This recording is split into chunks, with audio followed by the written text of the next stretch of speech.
ישראל. יהודים יודעים לדבר ערבית, אתם חושבים שאנחנו לא יודעים? לא ייתכן שאתם תקשיבו לטרוריסט ותיתנו לו להעיד פה נגד חייל צה"ל.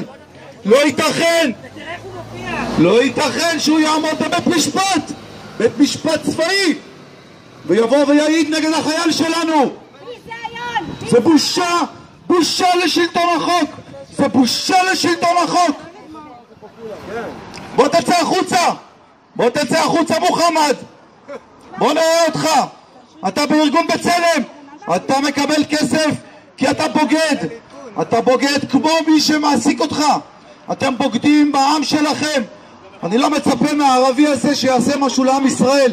אני מצפה מארגון בצלם להפסיק את הבגידה הזאת, להפסיק לבגוד בעם ישראל.